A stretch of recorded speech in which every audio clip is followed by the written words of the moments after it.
नमस्कार बच्चों, कैसे हैं आप। आशा करती हूँ आप सभी अच्छे होंगे। स्वस्थ रहिए, घर में रहिए और मस्त रहिए, पढ़ाई कीजिए। जैसा कि रीट की वैकेंसी आ चुकी है 25 अप्रैल, रीट की परीक्षा की तिथि घोषित हुई है, तो हम भी धार पर लग जाते हैं और तैयारी शुरू कर देते हैं। तो आज हम पढ़ने जा रहे हैं हिंदी व्याकरण में शब्द निर्माण की प्रक्रिया के अंतर्गत उपसर्ग। उपसर्ग क्या होते हैं, कितने प्रकार के होते हैं, उपसर्ग किस प्रकार से शब्दों का निर्माण करते हैं, वो आज हम सीखने वाले हैं। तो चलिए शुरू करते हैं बिना समय गवाए आज की कक्षा को। उपसर्ग, ठीक है। सबसे पहली बात तो आपको ये जानना जरूरी है कि उपसर्ग शब्द अंश होते हैं, शब्द नहीं होते। शब्दों के अंश होते हैं जो अन्य शब्दों में जुड़कर उसके अर्थ में परिवर्तन कर देते हैं। देखिए पढ़ते हैं, यह दो शब्द उपसर्ग के योग से बनता है उप प्लस सर्ग। उप धन सर्ग। उप का अर्थ समीप, निकट या पास होता है। सर्ग का अर्थ होता है सृष्टि करना या निर्माण करना। उपसर्ग का अर्थ है पास में बैठाकर दूसरा नया अर्थ, नया शब्द बनाना, ठीक है। उपसर्ग का मतलब क्या होता है, अगर सीधे सरल शब्दों में अगर आप जाने तो वे शब्दांश जो शब्द के आगे जुड़कर उनके अर्थ में परिवर्तन कर देते हैं, उस अर्थ को चेंज कर देते हैं या नए शब्द का निर्माण करते हैं, वही क्या कहलाते हैं, हमारे उपसर्ग कहलाते हैं। उपसर्ग हमेशा मूल शब्दों के आगे जुड़ते हैं और एक से दो अक्षर के होते हैं। उपसर्ग मूल शब्द की संधि के बिना, संधि के बाद जो नया शब्द बनता है वह मूल शब्द के अर्थ में या तो कुछ ना कुछ परिवर्तन करता है या फिर कुछ जोड़ देता है या उसे विशिष्ट अर्थ प्रदान करता है। ये होते हैं हमारे उपसर्ग। और देखिए जैसे हार एक शब्द है, क्या शब्द है, हार। उस हार शब्द में यदि अगर आप देखिए तो उसका मतलब अर्थ क्या होता है, पराजय होना, ठीक है। हार मतलब पराजय होना। लेकिन इसके आगे अगर हम आ जोड़ दें, यदि हम इसके आगे क्या जोड़ दें, आ जोड़ दें, तो आ जुड़ने से ये बन जाएगा आहार, जिसका मतलब क्या होता है, भोजन। जिसका मतलब क्या होता है, भोजन। और यदि हम इस हार के ही आगे प्र लगा दे तो बन जाता है प्रहार, जिसका मतलब होता है मारना, अटैक करना। तो कहने का मतलब कोई भी शब्द है, मूल शब्द जो है, उस मूल शब्द में हम अगर उपसर्ग लगाते हैं तो उपसर्ग के लगाने से उसके अर्थ में परिवर्तन हो जाता है या उसको नया अर्थ मिल जाता है या फिर कोई विशेष अर्थ वो प्रदान कर रहा है। जैसे यहाँ पर हमारा शब्द क्या था, हार। इस हार में आ लगाया तो बन गया आहार, इसमें प्र लगाया तो बन गया प्रहार, ठीक है। तो हर प्रकार हर बार इसका अर्थ चेंज हो गया, विशिष्ट अर्थ ये दे रहा है। बनने वाला जो नया शब्द है वो हमारा नया अर्थ देने वाला ही होगा। आगे चलते हैं। उपसर्ग की कुछ विशेषताएं होती है। उपसर्ग जो होता है उसकी तीन विशेषता होती है। देखिए पहली है शब्द के अर्थ में नई विशेषता लाना। शब्द के अर्थ में नई विशेषता लाना, जैसे यहाँ पर बल है, इस बल में प्र उपसर्ग लगाया तो क्या बन गया, प्रबल। प्रबल यानी बहुत शक्तिशाली, ज्यादा बल वाला, ठीक है। अनु धन शासन, अनु जमा शासन, क्या बन गया, अनुशासन। डिसिप्लिन जो होता है वो यहाँ पर शब्द बनकर आया। आगे देखिए दूसरी जो विशेषता है वो क्या होती है, शब्द के अर्थ को उल्टा कर देना, विपरीत अर्थ बन जाना, विलोम बन जाना। जैसे सत्य है, इस सत्य में हम अगर उपसर्ग जोड़ते हैं तो क्या बन गया, असत्य। क्या बन गया, असत्य, यानी सत्य का उल्टा हो गया। सत्य का मतलब सच और असत्य का मतलब झूठ, तो परिवर्तन हो गया ना हमारे अर्थ में। अब यहाँ पर यश है, यश में अब उपसर्ग जोड़ा तो क्या बन गया, अपयश, यानी यश का विपरीत क्या हो गया, हमारा अपयश हो गया, ठीक है। तो शब्द के अर्थ को उल्टा कर देना भी उपसर्ग की एक विशेषता होती है। आगे देखिए इसकी तीसरी विशेषता है कि शब्द के अर्थ में कोई खास परिवर्तन न करके, उसके मूल अर्थ के इर्द गिर्द यानी आसपास का अर्थ प्रदान करना, मूल अर्थ के आसपास का अर्थ प्रदान करना। जैसे शुद्ध में वी प्रत्यय जोड़ा तो क्या बन गया, विशुद्ध। अब शुद्ध का मतलब भी वही होता है और विशुद्ध का मतलब भी वही होता है। अब परिभ्रमण, तो परिभ्रमण, भ्रमण का मतलब घूमना और परि का मतलब चारों ओर, तो चारों ओर घूमना क्या हो गया, परिभ्रमण हो गया, ठीक है। अब हमारे सिलेबस में, हमारे पाठ्यक्रम में जो उपसर्ग है या आप कहीं भी देखिए उपसर्ग पूछते हैं कितने प्रकार के होते हैं, तो उपसर्ग हमारे 3 प्रकार के होते हैं, संस्कृत के उपसर्ग, हिंदी के उपसर्ग और विदेशी उपसर्ग। आप हिंदी के उपसर्ग और संस्कृत के उपसर्गों में आपको कुछ समानता देखने को मिलेगी।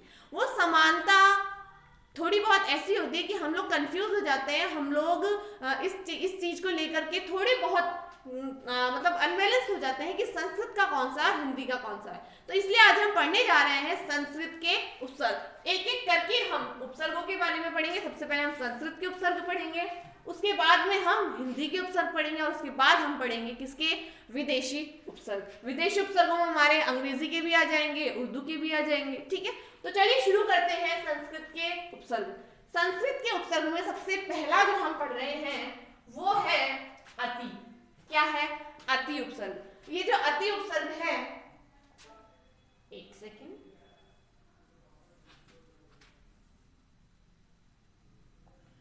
अति उपसर्ग जो है हमारा, अति उपसर्ग अगर आप देखें तो उपसर्ग कार्य में संधि कार्य भी होता है। क्या होता है, संधि कार्य भी होता है। जब परिवर्तन हो रहा है भाई, तो जब परिवर्तन हो रहा है तो परिवर्तन होने का मतलब क्या है, दो या दो से अधिक वर्णों के सार्थक मेल से उत्पन्न होने वाला जो विकार है, वो विकार हमारा संधि ही तो है। तो यहाँ पर परिवर्तन ही तो हो रहा है। ये देखिए क्या है, अति धन आचार। अति धन आचार हमारा शब्द है, तो यहाँ का ई वर्ण और यहाँ का आ वर्ण क्या बन गया, ई को हमने य में बदला और आ इसमें जुड़ा, तो क्या बन गया, ये अत्याचार।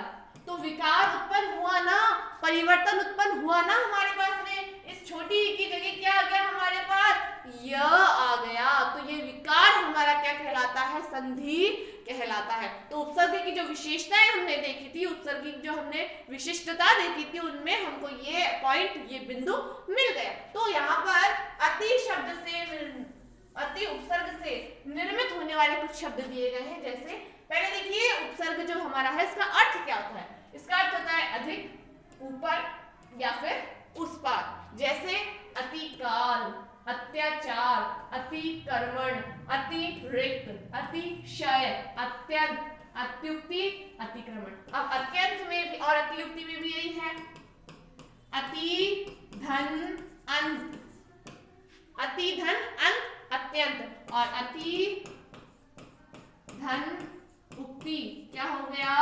अत्युक्ति। अति धन अंत अत्यंत और अति धन उक्ति अत्युक्ति, ठीक है। पहला उपसर्ग हमारा क्या हो गया, अति। चलिए बढ़ते हैं दूसरे उपसर्ग की ओर।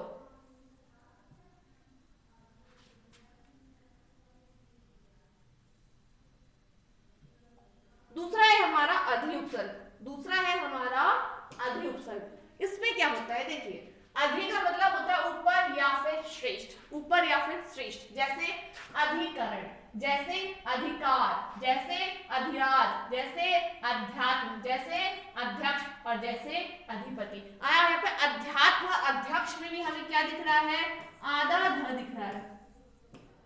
क्या दिख रहा है, आधा ध दिख रहा है। मतलब कौन सी संधि है यहाँ पर यण संधि है और यहाँ पर विकार भी उत्पन्न हो रहा है। कई बार प्रश्न ऐसे आता है कि निम्नलिखित में से कौन सा शब्द ऐसा है जिसमें उपसर्ग भी है और संधि कार्य भी उसमें हो रहा है। कई बार ऐसे शब्द आ जाते हैं कि कौन सा शब्द ऐसा है जिसमें उपसर्ग भी है और प्रत्यय भी है। कई बार ऐसा प्रश्न भी आता है कि एक से ज्यादा उपसर्ग वाला शब्द कौन सा है। जैसे हम व्याकरण पढ़ते हैं, क्या आपको पता है व्याकरण शब्द का संधि विच्छेद क्या होता है? अगर आपको पता है तो मुझे कमेंट करके जरूर बताइएगा कि हमारा जो व्याकरण शब्द है, हम जो व्याकरण पढ़ते हैं, इस व्याकरण शब्द का संधि विच्छेद क्या होता है। आप मुझे पता है, आप मुझे लिख के बताएंगे वी धन आकरण। जी नहीं, आकरण का भी संधि विच्छेद होता है, फिर करण का भी संधि विच्छेद होता है। तो आप मुझे कमेंट बॉक्स में कमेंट करके जरूर बताइएगा कि आप जिस व्याकरण को पढ़ते हैं, इस व्याकरण का संधि विच्छेद क्या है। ठीक है, उसके बाद मैं आपको बताऊंगी कि व्याकरण का विच्छेद क्या होता है। ठीक है, अब बढ़ते हैं हम अध्यक्ष और अध्यात्म में भी अधि धन आत्म हो गया हमारा। ठीक है, अगला है हमारा अप। अगला क्या है अप? अब का मतलब होता है बुरा, अभाव, हीनता या विरुद्ध, जैसा हमने अपयश पढ़ा था। यश यानी अच्छे कार्यों के लिए प्रसिद्धि होना और अपयश यानी बुराई मिलना उस चीज को लेकर के, ठीक है। तो अपकार, अपमान, अपशब्द, अपराध, अपहरण, अपकीर्ति, अप्रयोग, अपव्यय, अपवाद इत्यादि ये अप से संबंधित उपसर्ग है। अप उपसर्ग से निर्मित शब्द हमारे पास में है। आगे बढ़ते हैं।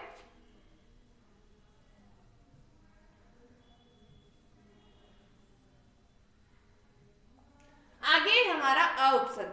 अ उपसर्ग जो है वो नहीं का अर्थ देता है, अभाव का अर्थ देता है, ठीक है। ये अभाव का अर्थ देता है, जैसे अज्ञान, जिसे ज्ञान का अभाव होता है, जिसमें वो अज्ञानी होता है, जिसे ज्ञान नहीं होता है वो अज्ञानी। अज्ञान जिसे ज्ञान नहीं। अधर्म, जो धर्म नहीं होता वो अधर्म। अस्वीकार, जिसे स्वीकार नहीं किया जाता वह अस्वीकार, जैसे अटल। अटल, अटल जिसे टाला नहीं जा सकता वह अटल। फिर है अनु। क्या है? अनु। इस अनु का मतलब क्या होता है? पीछे, समानता, क्रम या पश्चात। पीछे, समानता, क्रम या पश्चात। जैसे अनुशासन, जैसे अनुज। अनुज का मतलब क्या होता है? अनु का मतलब पीछे और ज का मतलब जन्म लेने वाला। लक्ष्मण भगवान राम के क्या थे? अनुज थे। अनुज मतलब बाद में जन्म लेने वाला। तो अनुज, अनुपात, अगर यही अगर स्त्रीलिंग में आएगा तो अनुजा हो जाएगा। क्या हो जाएगा? अनुज का अनुजा हो जाएगा, यानी बाद में जन्म लेने वाली। अनुपात, अनुवाद, अनुचर, अनुकरण, अनुरूप, अनुस्वार, अनुशीलन इत्यादि। ये कौन सा उपसर्ग था? हमारा अनु उपसर्ग के उदाहरण। आगे बढ़ते हैं।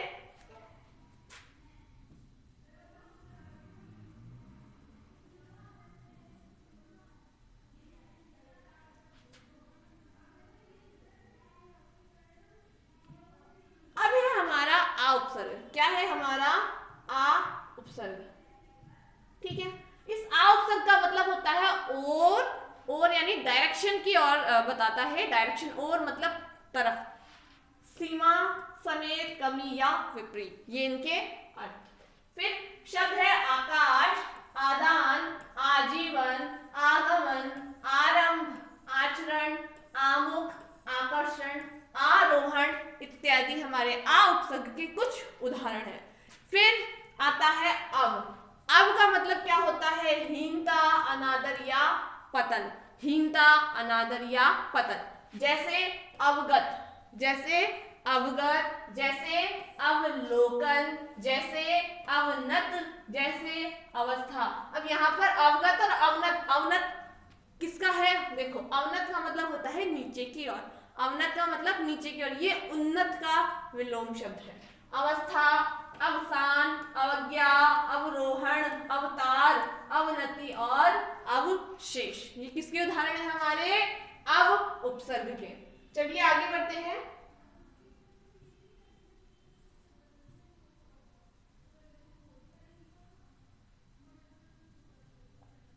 आगे है उप उपसर्ग। आगे है हमारा उप उपसर्ग। इस उप का मतलब क्या होता है? निकटता, सदृश, गौण, सहायक या फिर हीनता, ये इसके अर्थ होते हैं। अब उदाहरण देखिए। उपकार, उपकूल, उपनिवेश, उपदेश, उपस्थिति, उपवन, उपनाम, उपासना, उपभेद। अब ये जो आपने देखा, इन शब्दों को आपको अलग भी करना आना चाहिए। जैसे यहाँ पर उपनाम ही आ, तो यहाँ पर उप इसमें उपसर्ग है और नाम इसमें क्या है? मूल शब्द है। उपभेद में उप मूल शब्द है और भेद उप उपसर्ग है और भेद क्या है? मूल शब्द है। उपस्थिति में उप धन स्थिति है। तो आपको इन्हें अलग करना भी आना चाहिए। आपसे ये पूछ लिया जाता है कभी कभी कि निम्न शब्द में उपसर्ग कौन सा प्रयुक्त किया गया है, कि प्रस्तुत शब्द में उपयुक्त उपसर्ग कौन सा है या मूल शब्द इनमें कौन सा है। तो आपको यह भी पता होना चाहिए कि इनमें मूल शब्द कौन सा है और उपसर्ग कौन सा है। नेक्स्ट है नी। नी उपसर्ग का मतलब होता है भीतर, नीचे या अतिरिक्त। भीतर, नीचे या अतिरिक्त। जैसे निदर्शन, निपात, नियुक्त, निवास, निरूपण, निवारण, निम्र, निषेध, निरोध, निदान और निबंध। हमने जब संधि पढ़ी थी तो संधि पढ़ते समय हमने विसर्ग संधि में भी देखा था और हमने व्यंजन संधि में भी देखा था कि यहाँ पर ये जो निषेध है, निरोध है, निदान है, ये जो शब्द हैं, इन शब्दों का हमने विच्छेद देखा था। तो वहां पर प्रयुक्त होने वाले नियमों का प्रयोग हमें यहाँ पर भी करना होता है। कई बार संधि और उपसर्ग दोनों के बारे में पूछ लिया जाता है। तो आगे बढ़ते हैं अब उपसर्ग नंबर 10।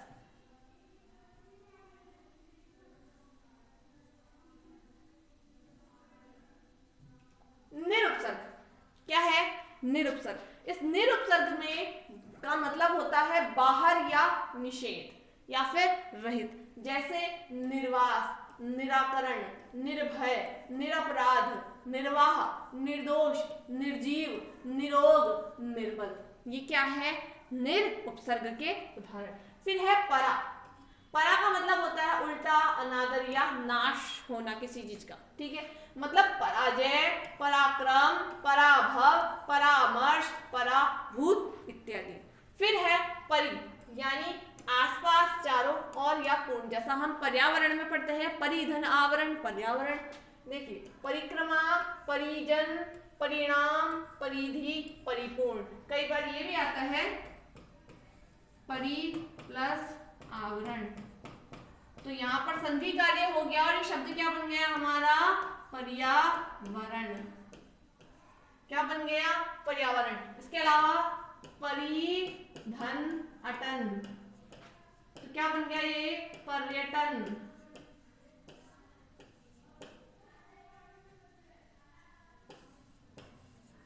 परि प्लस अंत, तो क्या बन गया ये? पर्यंत। ये उदाहरण भी कुछ हमारे आते हैं उपसर्ग के अंदर।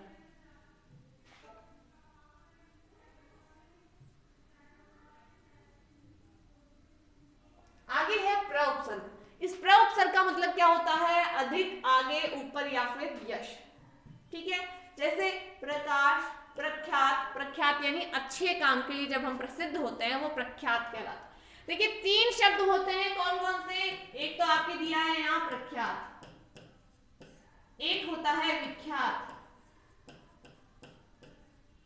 एक होता है कुख्यात। तीनों शब्दों के अर्थ अलग अलग होते हैं। देखिए, हमारा प्र दे रहा है वो विशेष के लिए दे रहा है, अधिक के लिए दे रहा है। फिर वी अपने आप में विशेष होता है और कु यानी बुरा। तो जो व्यक्ति, ये व्यक्ति की प्रसिद्धि से लेकर के रिलेटेड है, प्रसिद्धि, प्रचार प्रसार से संबंधित है। जैसे कोई व्यक्ति विशेष प्रमुख काम के लिए फेमस है, प्रसिद्ध है, तो वो क्या कहलाएगा? प्रख्यात। कोई व्यक्ति बहुत अच्छे कामों के लिए, विशेष कामों के लिए प्रसिद्ध है, तो वो कहलाएगा विख्यात। और कोई व्यक्ति बुरे कामों के लिए फेमस है, गलत कार्यों के लिए प्रसिद्ध है, वो कहलाता है कुख्यात। तो ख्यात यानी प्रसिद्ध और कु यानी बुरा। तो बुरे कामों के लिए जो फेमस होता है, गंदे कामों के लिए जो प्रसिद्ध होता है, वो कहलाता है कुख्यात। जो विशेष कामों के लिए फेमस होता है वो कहलाता है विख्यात। और जो प्रसिद्ध होता है, मतलब जो विशेष कार्यों के लिए प्रसिद्ध होता है, वो भी क्या कहलाता है? प्रख्यात कहलाता है। तो ध्यान रखिएगा इस चीज को, प्रख्यात, विख्यात और कुख्यात। ठीक है, तो प्रचार, प्रबल, प्रभु, प्रयोग, प्रगति, प्रसार और प्रयास, ये किसके हैं? प्रउपसर्ग के हमारे कुछ उदाहरण है। फिर आता है प्रति। अब प्रति का मतलब क्या होता है? विरोध। विरोध होता है, बराबरी होता है, प्रत्येक होता है और परिवर्तन होता है। प्रतिक्षण, प्रतिनिधि, प्रतीकार, प्रत्येक, प्रतिदान, प्रतिकूल और प्रत्यक्ष। यहाँ एक और ये दो, इन दो शब्दों में संधि कार्य हो रहा है। देखिए, प्रति धन एक, क्या बन गया?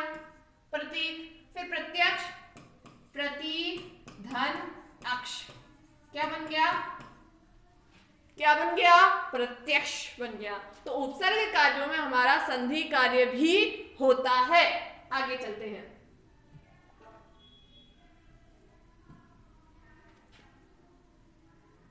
आगे है वी उपसर्ग। आगे क्या है हमारा? ये वी उपसर्ग। अब वी उपसर्ग का मतलब क्या होता है? भिन्नता,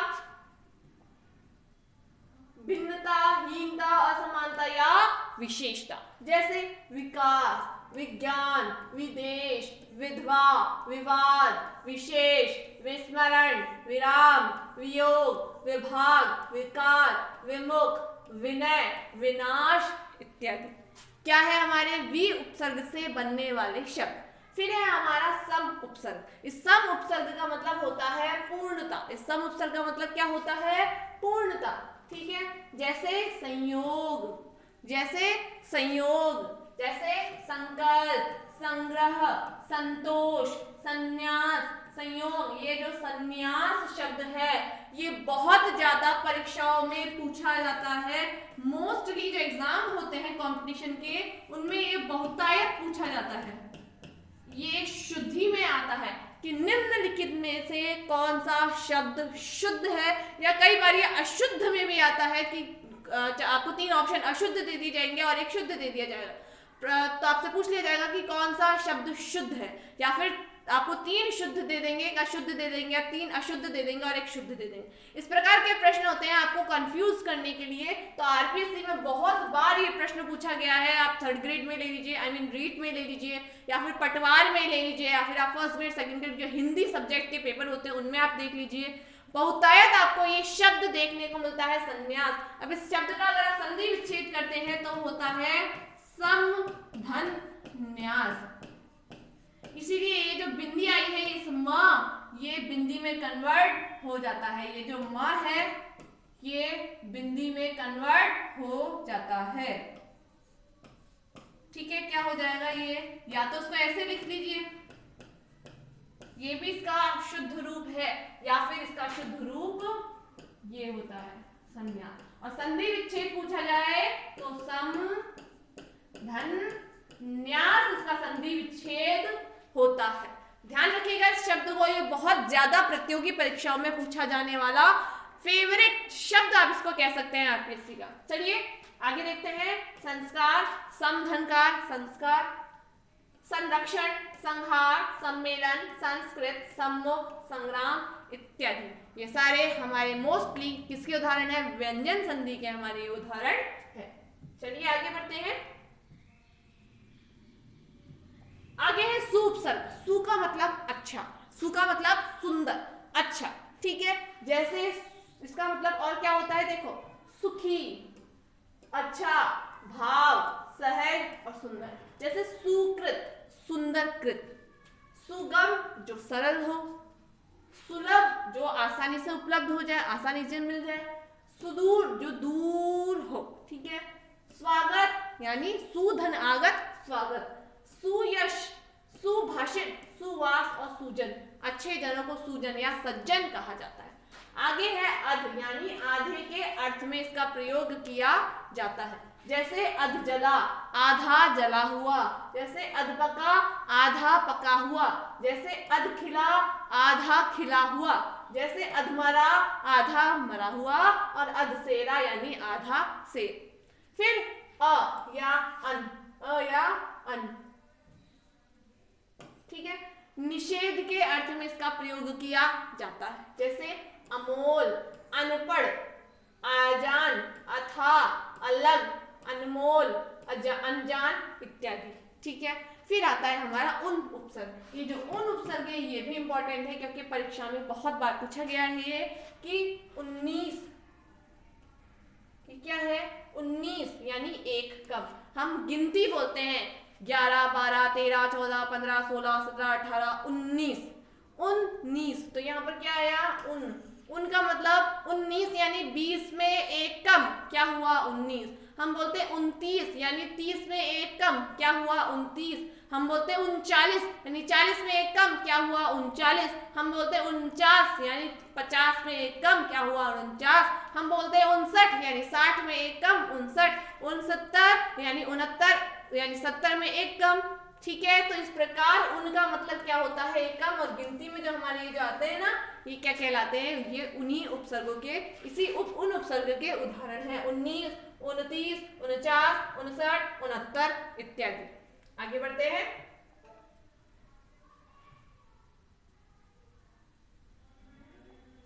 औ उपसर्ग हमारा, ये जो औ उपसर्ग है इसका मतलब क्या होता है? हीनता या निषेध। क्या होता है, हीनता या निषेध, जैसे अवगुण, अवघट, अवसर, औढ़त इत्यादि। ठीक है। इसके अलावा दु उपसर्ग होता है जिसका मतलब होता है बुरा या हीन, जैसे दुकाल और दुबला।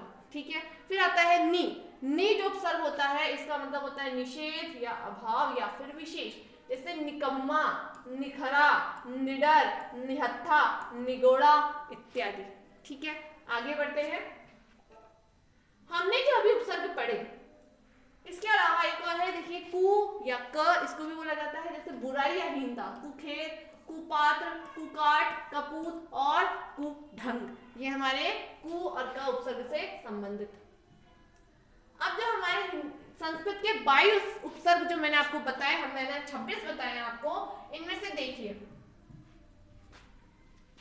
प्र, परा, अप, सम, अनु, अव, निस, निर, दुस, दुर, वि, आ, नी, अधि, अपि, अति, सु, उत या उद, अभि, प्रति, परि तथा उत। यहाँ पर उत या उत जो है, देखिए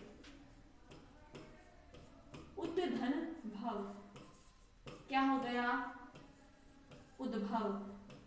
बाकी के हमने पढ़ लिए, ये एक हमारा नहीं आया इसके अंदर, तो उत प्लस भव उद्भव, या देखिए उत धन पन, क्या हो गया, उत्पन्न। व्यंजन संधि के हमारे जो नियम है उस पर ये आधारित है। उत धन ज्वल, तो यहाँ जो त है वो ज में कन्वर्ट हो जाता है, ज में परिवर्तित हो जाता है, क्या हो गया, उज्ज्वल। तो इस प्रकार उत धन पादन क्या हो गया, उत्पादन। ठीक है। तो ये हमारे संस्कृत के उपसर्ग है। 1 2 प्ररा, 3 अप, चौथा सम, 5वां अनु, 6वां अव, 7वां निस, 8वां निर, 9वां दुस, 10वां दुर, फिर 11वां वी, 12वां अ, 13वां नी, 14वां अधि, 15वां अपि, 16वां अति, 17वां सु, 18 उतिया उद, 19 अभि, 20 प्रति, 21 परि और 22 उप। अभी भी देखिए आप, हमने देखा था अभिधन से क्या हो जाता है, अभिषेक, क्या हो जाता है, अभिषेक। अभि धन राम, क्या हो जाता है, अभिराम। इसके अलावा अभिलाषा हमारा इसका उदाहरण होता है। तो ये 22 क्या है, हमारे संस्कृत के उपसर्ग है। ये संस्कृत के उपसर्ग हमसे कई बार पूछ लिए जाते हैं, प्रश्न कई बार आता है परीक्षा में कि संस्कृत के उपसर्गों की संख्या कितनी होती है। तो संस्कृत के उपसर्गों की संख्या कितनी होती है, 22 होती है। उपसर्ग होते हैं शब्द या शब्दांश, तो उपसर्ग हमारे शब्दांश होते हैं, ना कि शब्द। शब्द निर्माण की जो प्रक्रिया होती है उनमें संधि कार्य, समास कार्य, उपसर्ग और प्रत्यय से संबंधित कार्य होता है। तो उपसर्ग जो होते हैं और जो प्रत्यय होते हैं हमारे, वो क्या होते हैं, शब्दों के अंश होते हैं, शब्दांश होते हैं। शब्द निर्माण की जो प्रक्रिया होती है शब्दांशों के द्वारा होती है, जिनमें उपसर्ग आ गए हमारे, प्रत्यय आ गए हमारे, परसर्ग भी उनके अंदर आते हैं, कारक चिन्ह जो होते हैं वो भी हमारे उसके अंदर आते हैं और सहायक क्रियाएं भी उसके अंतर्गत आती हैं। ठीक है। तो ये हमारे क्या थे, संस्कृत के उपसर्ग। तो ये हमने पढ़ा संस्कृत के उपसर्गों के बारे में।